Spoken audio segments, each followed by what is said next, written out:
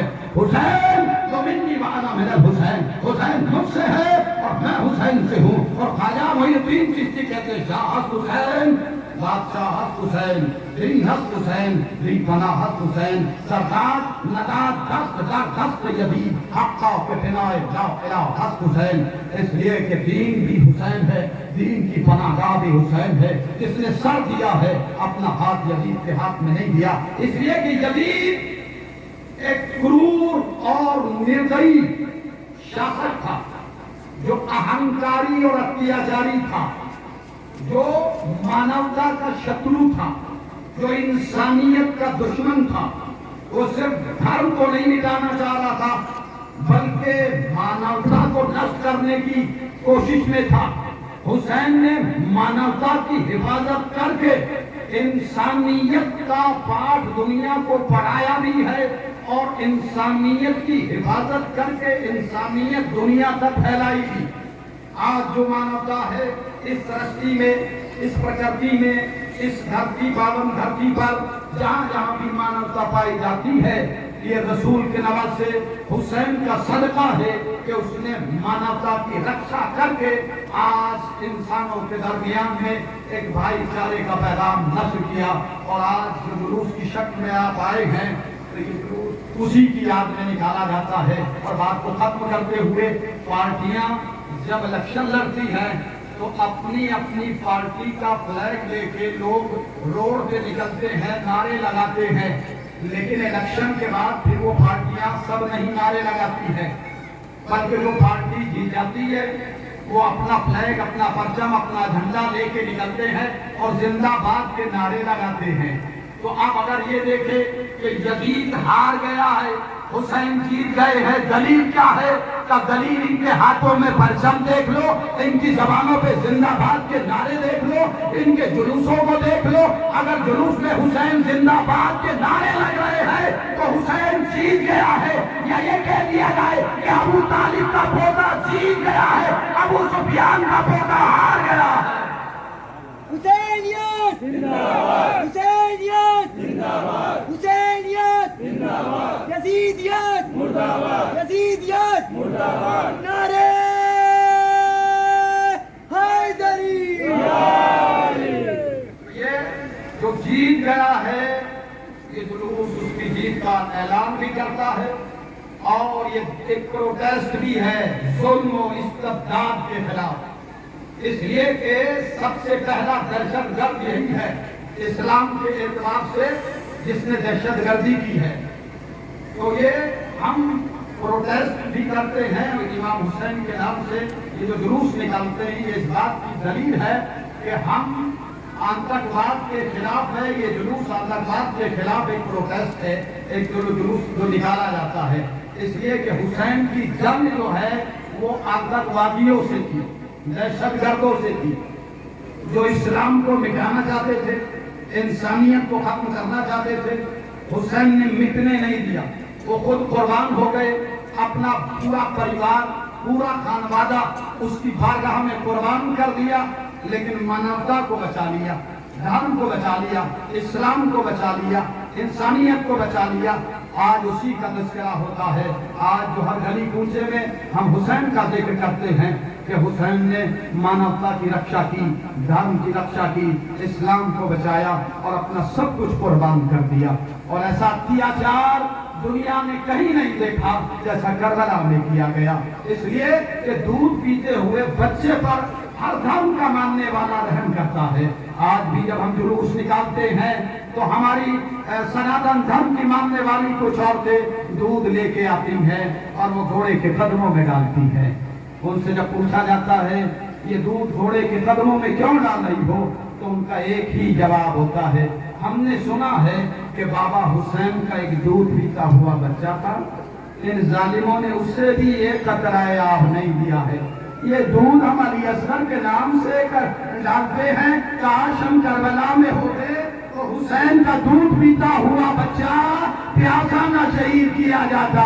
آزادارو، یہ ایام وہ ہے کہ جب کربلا میں زہرا کا گلشن ویران کر دیا گیا تو کربلا میں لاشیں بکھری ہوئی تھی، اور انہی میں ایک 4 سال کی بچی بھی تھی جو اپنے بابا کے سینے پہ سویا کرتی تھی، لیکن اپنے بابا کے لاشے کو لے کے آگے بڑھ رہی تھی۔ تاریخ کہتی ہے کہ شمر سے جب پوچھا گیا، جناب مختار نے پوچھا کہ اے شمر، تو نے کربلا میں کتنے ظلم کیے ہیں؟